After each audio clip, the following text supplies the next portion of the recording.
ఈ రాష్ట్ర రాజకీయాల్లో ఒక వియర్డ్ పర్సన్ ఉన్నాడు. I think he slightly mentally imbalanced fellow. ఆయన పేరే మైనంపల్లి హనుమంతరావు. ఏజ్ దాదాపు 62 ఏళ్ళు ఉంటాడు. ప్రస్తుతము మాజీ ఎమ్మెల్యే హోదాలో ఉన్నాడు. ఆయన మతి భ్రమించి నోటికి ఎంతొస్తే అంత వాగడంలో, ఎదుటి వాళ్ళని బట్టలు ఊడదీసి కొడతా, సంపుతా, కిడ్నాప్ చేస్తా, నరుకుతా అని చెప్పడంలో సిద్ధహస్తుడు. ఈ రాష్ట్ర దౌర్భాగ్యం ఏంటంటే రాష్ట్రంలో ముఖ్యమంత్రి గారే హోంమంత్రిగా ఉంటూ కూడా ఇటువంటి వ్యాఖ్యలు చేస్తున్న నాయకులని అరికట్టడంలో అడ్డంగా ఫెయిల్ అయిపోతున్నారు. బహుశా ముఖ్యమంత్రి హోంమంత్రి హోదాలో మైనంపల్లి హనుమంతరావుకి ఒక లైసెన్స్ ఇచ్చి నువ్వు ఎవరిని పడితే వాళ్ళని ఎంత పడితే అంత మాట్లాడొచ్చు అని చెప్పేసి ఉసిగొల్పుతున్నట్టు కనబడతాం. ఇలా కేటీఆర్ గారిని బెదిరిస్తాడు, సిరిసిల్లాకు వచ్చి కొడతాడంట. హరీష్ రావు గారిని బెదిరిస్తాడు, సిద్దిపేటకు వచ్చి కొడతాడంట. చిన్న చిన్న కార్యకర్తల్ని కిడ్నాప్ చేసి చంపుతా అంటాడు. చిన్న చిన్న చోటమోట నాయకుల్ని, మా దగ్గర మంచిర్యాలలో రవీందర్ రెడ్డి గారు అని ఒక ఉద్యమకారు ఉంటాడు, గోగుల రవీందర్ రెడ్డి. ఆయనని అంతే పచ్చి బూతులు, 60 ఏళ్ళకి వచ్చిండు ఆ వ్యక్తి. 60 ఏళ్ళకి కూడా పచ్చి బూతులు మాట్లాడుతూ ఉంటాడు, ఇష్టం వచ్చినట్టు నోటికి.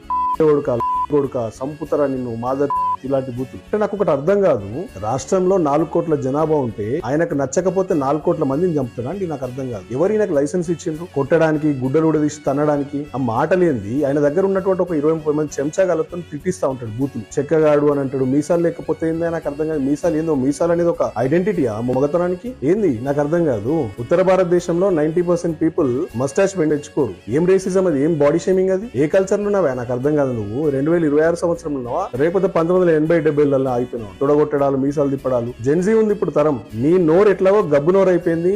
నీ రౌడీ భాషకి, నీ గూండా చరిత్రకి ఇలా ప్రజలు ఎవరు నిన్ను గుర్తించట్లేదు. రేపటి రోజున కూడా నీకు ఎన్నికల్లో ఎవరు కూడా ఓట్లు వేయరు. కనీసం నిన్ను చూసి నువ్వు యాక్చువల్ గా ఒక పాలిటీషియన్ గా అట్టర్ ఫెయిల్యూర్. నువ్వు యాజ్ అ పేరెంట్ కూడా నువ్వు అట్టర్ ఫెయిల్యూర్ అయినావు. ఎందుకంటే నీ కొడుకు కూడా నీ లెక్కనే మాట్లాడము, తిట్టడము, ఎదుటోడిని గుడ్డలు ఉడదీసి కొడతా, సంపుతా, నరుకుతా, పొడుస్తా, ఇదే డైలాగ్ కొడతా ఉంటాడు. పోలీసులను తిడతాడు, రోడ్డు మీద పోయేటోళ్ళని తిడతాడు, ఎదుటి పార్టీ కార్యకర్తలను తిడతాడు. ఆయన ఏజ్ తిప్పి కొడితే 27-28 ఉంటాడు. That means it clearly shows that you are a failed parent as well. ఈ రోజు నువ్వేం చేస్తున్నావు? ఎన్ఆర్ఐలు కూడా వదిలిపెడతావు. ఆఖరికి అందరిని కొడతానో అయిపోయింది ఇక్కడ. నీ మైండ్ పోయి ఎన్ఆర్ఐల మీద పడ్డది. ఇప్పుడు నీ భాష ఏంది వా? కేటీఆర్ గారిని గట్లెట్లా అంటావా అని చెప్పేసి నేను ప్రశ్నిస్తే, ఎన్ఆర్ఐ లో ఉన్నటువంటి ఒక వ్యక్తి ఎర్రంరెడ్డి తిరుపతి రెడ్డి గారు అని ఒక is a highly educated person, qualified person, ఆయన ఒక సైంటిస్ట్. ఇటువంటి క్వాలిఫికేషన్స్ ఉన్నటువంటి ఒక లర్న్డ్ పర్సన్ ని కొడుక సంపుతా, పొడుస్తా అంటావా నువ్వు? అంత ఫకర, అంత బలుప ఎందరు చంపుతావా నువ్వు? నాకు అర్థం కాదు. రాజకీయాల్లోకి ఎవరైనా ప్రజల్లో మార్పు తీసుకురావడానికి, సొసైటీని బాగుపరచడానికి వస్తారు. నువ్వేంది ఎదుటి నాయకుల్ని వాళ్ళ గుడ్డలు ఉడేసి, బట్టలు ఉడేసి కొడతా అంటూ ఏం ఫ్యాంటసీ ఇది? నాకు అర్థం కాదు. మారవా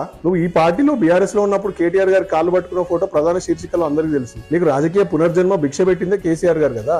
ఏ పార్టీ నిన్ను దేకనప్పుడు టీడీపీని ముఖం మీద తలుపులేసింది, కాంగ్రెస్ పార్టీ నీకు బీఫామ్ ఇయ్యనప్పుడు కేసీఆర్ గారు కదా నీకు బీఫామ్ ఇచ్చిండ్రు. అయినా కానీ కొంచెమైనా కృతజ్ఞత లేదు. నలుగురిని రౌడీగాల్ని, చెంచాగాల్ని పెట్టి తిట్టిస్తావు. ఈ భాష ఏంది?